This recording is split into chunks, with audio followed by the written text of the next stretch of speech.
100% बांध चालू आहे. आणि रात्री सोडायचं काम कोण करतात? पोलीस. बायकांना पण नाही, गिऱ्हाईक सोडायचं काम पोलीस करतात.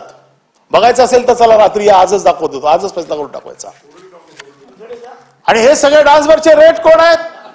कुठल्या कुठल्या सिनियरचे आहेत? इथे रेट कार्ड ठरलेलं आहे मुंबई पोलिसांचं. रेट कार्ड आहे. कुठलं पोलीस स्टेशन? AK मार्ग पोलीस स्टेशन रेट वेगळा, कस्तुरबा रेट वेगळा, DCPचे रेट ठरतायत. काय चाललंय काय? आणि कोण ठरवत हे? आता या जर ह्याच्यामध्ये नाही थांबलं तर आम्हाला नाव द्यायलाच असतो, नावं घेऊन सांगावं लागेल. मग काय व्हायची ती आमच्यावर केस होऊ देत. भ्रष्टाचार नाही, भ्रष्टाचार नाही, भ्रष्टाचाराचं कुरण चरतायत नुसते लोक. आणि काही लोक बिचारे फुकटचे बदनाम होत आहेत. हे जर महाविकास आघाडीच्या काळात झालं असतं, किती SIT लावल्या आतापर्यंत तुम्ही माझ्याकडे SIT किती लागल्या, त्या सगळ्या SITंची पुढे काय झालं? त्या SITंचं पुढे काय झालं?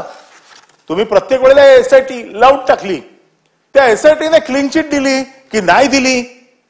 त्याने कोणाला आरोपी ठरवलं की नाही ठरवलं? एकदा सभागृहाच्या पटलावर येऊ देत नाही SITचे रिपोर्ट सगळे. हे सगळे रिपोर्ट आणण्याची जबाबदारी आहे सरकारची. तुम्ही जर एकदा SIT लावली तर त्या SITचं काय झालं कळायचा अधिकार नाही माझा आमदार म्हणून. आणि हे सगळं जर व्हायचं असेल तर पहिलं म्हणजे प्रशासनाला धारेवरती तुम्ही मंत्र्यांनी घेतलं पाहिजे, मुख्यमंत्र्यांनी घेतलं पाहिजे, उपमुख्यमंत्र्यांनी घेतलं पाहिजे. आम्ही असं म्हणत नाही प्रत्येक गोष्टीत तुमचाच हात आहे, पण खाली त्या प्रशासनावरती जी घट्ट मांड पाहिजे. आम्हाला तर तुम्ही फार जोडलेत. कोरोना असताना देखील तुमची अशी अपेक्षा होती की आम्ही दररोज घरात जायला पाहिजे लोकांच्या. पण आता तर तुम्ही मोकळे आहात ना, आणि तुम्ही कार्यकर्त्यांमधले आज सांगतात ना मग हा भ्रष्टाचार कसा होतोय? धुमाकूळ चाललाय नुसता. आणि मग हा धुमाकूळ थांबणार आहे की नाही हा माझ्या समोरचा प्रश्न आहे. केंद्रीय यंत्रणांचा वापर कुठल्या कुठल्या गोष्टींसाठी दादा केंद्रीय यंत्रणा वापरतात? माझ्या मित्राला तुम्ही 11 महिने आतमध्ये ठेवलात.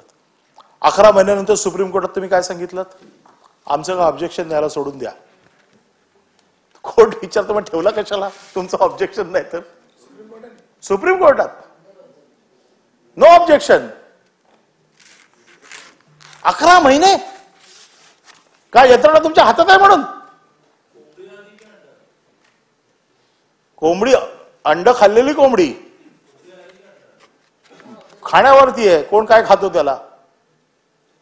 आणि म्हणून माझं मत असं आहे, ठीक आहे ना, आमच्याशी तुमचं भांडण आहे ना, ते आपण निपटून घेऊ. प्रश्न लोकांना काय छळताय? लोकांचा विकास का थांबवलाय? गृहनिर्माणाचा प्रश्न आहे, कायदा सुव्यवस्थेचा प्रश्न आहे. हा माझ्यासाठी नाही लागू होत आहे, हा लोकांसाठीचा प्रश्न आहे. लोक सुरक्षित राहिली पाहिजेत, लोकांना आपली घरं मिळाली पाहिजेत, मुंबईचा विकास झाला पाहिजे. त्याच्यामुळे हे सगळं चाललेलं आहे. आणि हे जर करायचं असेल तर तुम्हाला प्रशासन मजबूत ठेवायला पाहिजे. तुमच्यातलं पहिलं गँगवॉर थांबवलं पाहिजे. आमची आपसातली भानगडी, तुमची आमची भांडणं नंतरचा विषय. पहिली तुमची तिघांची भांडणं जर थांबली ना, दररोज आम्ही किस्से ऐकतोय वेगवेगळे. कोण कोणाची फाईल कशी कापतोय, कोण कोणाचे कान कसे कापतोय, कोण कोणाचं नाक कसं कापतोय, हे आम्ही दररोज ऐकतोय. ठीक आहे, आम्ही पण ऐकतोय, सोडून देतोय. पण याच्यामध्ये सर्वसाधारण नागरिकाचा बळी जातोय हे विसरू नका. तुम्ही त्यांच्यासाठी काम करा, आमचं काय करायचं ते करा, पण त्यांचं तर करा प्रामाणिकपणे. आणि म्हणून मी हा प्रस्तावाचा शेवट करताना एवढंच सांगतो की हे दोन्ही प्रस्ताव हे लोकांच्या हिताचे प्रस्ताव मांडलेत. विरोधी पक्षाने देखील लोकांच्या हिताचा मांडलाय, सत्ताधाऱ्यांनी देखील लोकांच्या हिताचा मांडलाय. पण लोकांचं हित सांभाळताना